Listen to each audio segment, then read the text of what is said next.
Thanks for coming back. What you need? Alright, here's what we got today.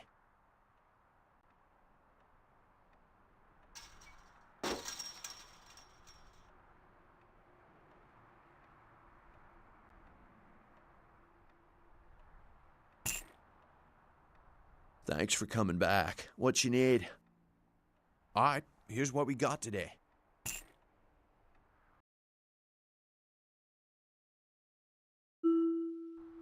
Thanks for coming back. What you need?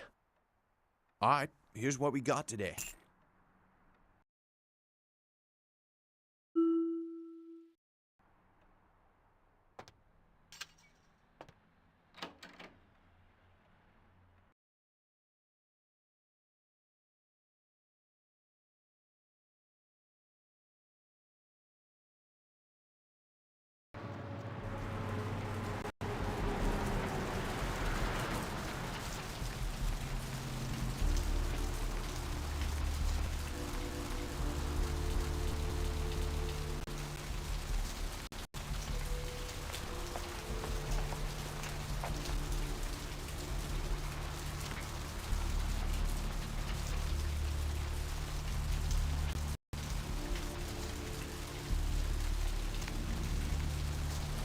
Where to?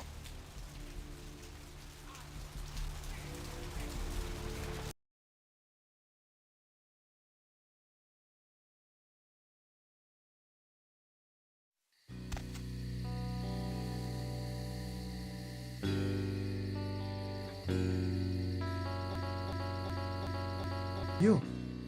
What are you doing here? Out now. You should get out of here. This place is bad news. Pardon me.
It is quite peculiar, the happenings I've been made to witness for my supernatural longevity.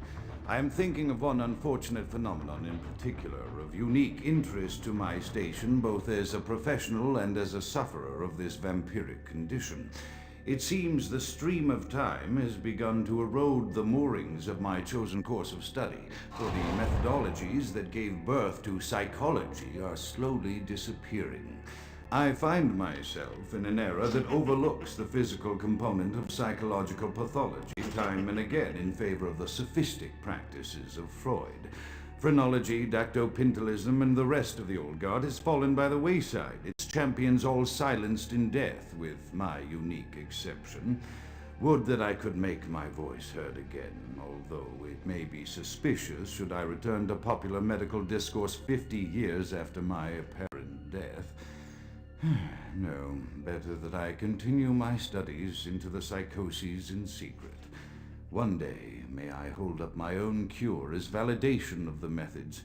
I am confident no cure for my condition, or that of my beloved wife, lies within our figurative minds, waiting to be unlocked by the correct combination of memories recovered from our childhoods. And I'm most certain it has nothing to do with the relationship between myself, my parents, and my genitals. Sorry, Sigmund, but I choose to stay my course. In time, too, may your star fade and disappear. Another unfortunate casualty to tide of time, insane asylums. I lament their loss not only as brokerage houses for the breadth and depth of human psychoses, but also I shall mourn the disappearance of that peculiar environment present only in an insane asylum. That palpable atmosphere of blistered brains and churning bowels, the odoriferous melange of freely flowing bodily humors, that gently rolling cacophony of distant sobs and screams, the muttered cursing at perceived enemies, and the blissful gurgling of the lobotomized, like a newborn babe discovering the sky. I shall still find test subjects as surely as I find bloody sustenance in the night, but this climate, I fear, may never be replicated.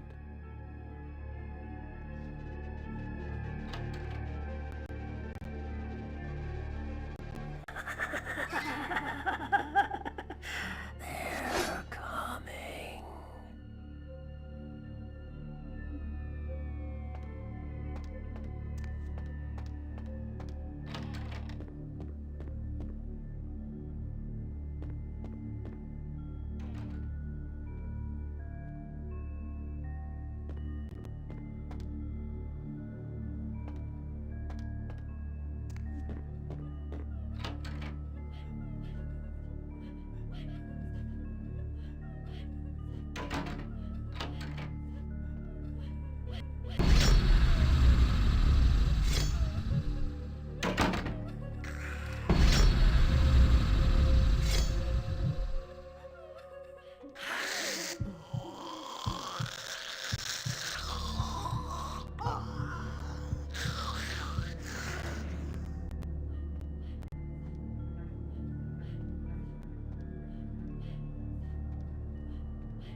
Often I reflect with great regret on the missed opportunity that was my infector.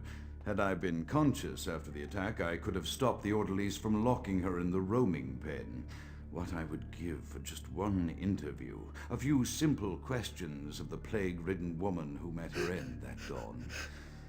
Of course, there is no guarantee she would have been any more helpful than my current crop of test subjects, mewling wretches. Few could be called enthusiastic. Given the nature of the tests, I cannot expect the same fervor from all, but a modicum of cooperation would be appreciated. Bustling robes of the Reaper. The one called John went so far as to gnaw off his arm and escape into the floorboards like some feral rodent. I still hear him scurrying about at night in an atrocious mess. They're coming. My studies proceed at a languid pace. I'm mired in a foul ennui as my wife's illness advances. My subjects grow restless without proper supervision, but I cannot pull myself back from this black depression. How many nights I've wasted now, gazing from the tower walk, pondering the frailty of existence. You're in for it now.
After decades of solitary study into this affliction, I have learned that it is by no means mine alone.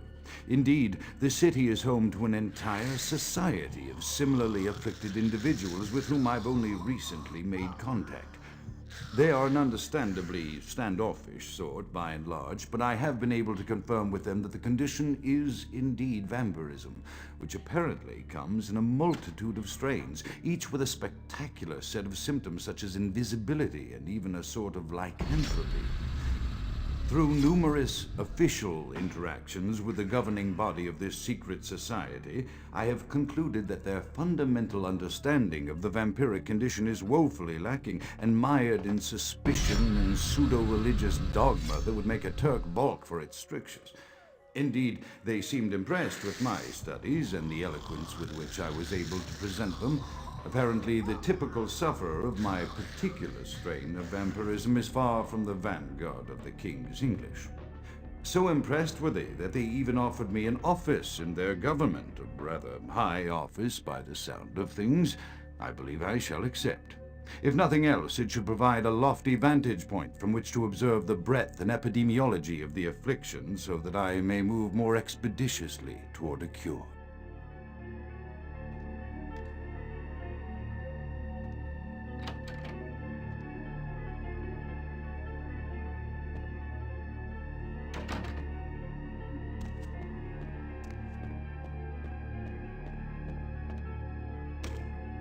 I have accepted the role of Primogen for Clan Malkavian, the dreadfully winsome label applied to the particular strain of vampirism I suffer, so named for some supposed vampire father figure of old, more poppycock grown from a backward culture that seems interminably drawn to children's tales and the fiction of Victorian romance when it should concern itself with the science behind their suffering. No matter. For I have taken this office for no greater reason than to advance my research. I must make mention, however, that even among my would-be peers in this governing body of vampires, the level of paranoia and superstition is frightening. Their intelligence is not the question, no, indeed. As they courted me for this appointment, I had to suspect that their overtures were hand-tailored to what must be my obvious infatuation with reason, for the devil would do well to have such honey-tongued tempters. Even so, I could not help but notice the dressing of language these vampire leaders chose for their siren song.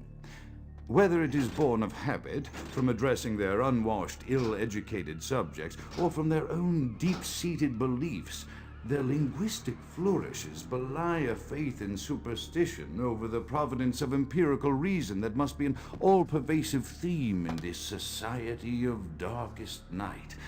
Damn it all, now I'm doing it too.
Stop doing that. Mother shan't be too pleased. None too pleased. As I expand my dealings with the vampire government, I have encountered a disturbing new symptom of this affliction. Frequently, in conversation, I will hear voices emanating from other vampires, voices that are not their own, but which seem to have insight into their lives beyond what I could gather from simple conversation. These voices seem to echo from deep within my fellow vampires, and I cannot be certain if this symptom belongs to my strain of the illness or theirs, for the voices are various and inconsistent. I dare not mention this symptom to my vampiric peers, for they have proven themselves true predators to whom I could be loath to reveal any sign of weakness.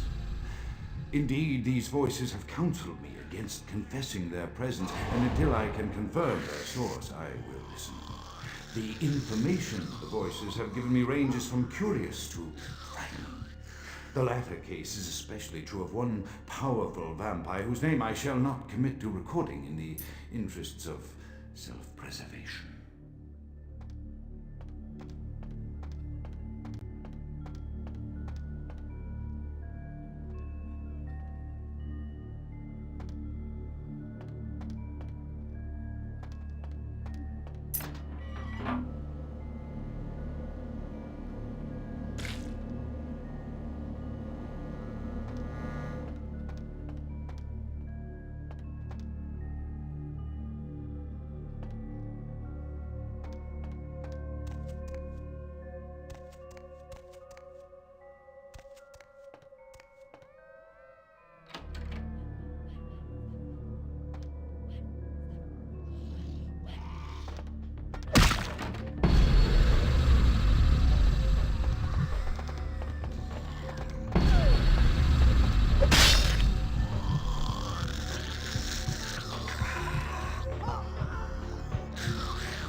The voices have increased in frequency and direction of late. They have begun to stay with me long after conversation has ceased and are serving as quite a distraction. I fear others are beginning to notice my preoccupation at the vampire gatherings. I am thinking again of the particular vampire of whom I spoke previously, who I dare not name for my growing fear. If the voices are to be believed, then my caution is warranted, for they speak of his blackest crimes, both past and future. More than once I have seen the suspicion in his eyes and heard the distrust in his voice when speaking with me. The fear must register on my face, as it is all I can do in these moments to keep from crying out in chorus with the voices. I am no longer safe. I know it. The voices have proven themselves authentic, and I have withdrawn from the Vampire Society entirely. My absence will no doubt draw attention, but I could no longer hold my fragile composure around the ravenous eyes of my vampire peers, especially not around him. The voices compelled me to make what I fear is a Faustian bargain, but I had to, for their demands are constant and merciless. I have secluded myself within the mansion. I know he will strike out at me. He will go to any length to achieve his ambitions, and he knows it, I know. I have taken precautions to protect my beloved wife. Her cure will have to wait until our immediate safety is guaranteed. The mansion was constructed with security in mind, but at that time I was not privy to the full range of vampire capabilities. The voices echo in the twisted corridors of my psyche, dark whisperings of a macabre and formless menace, the approach of which portends an end to all of this.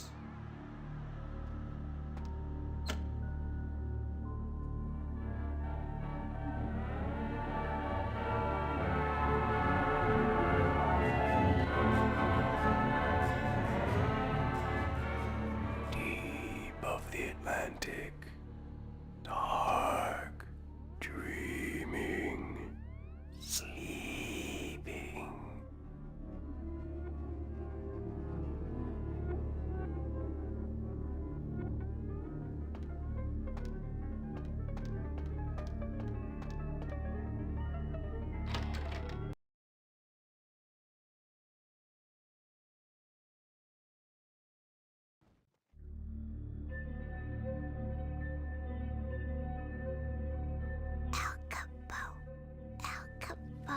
Pixie Queen, where all is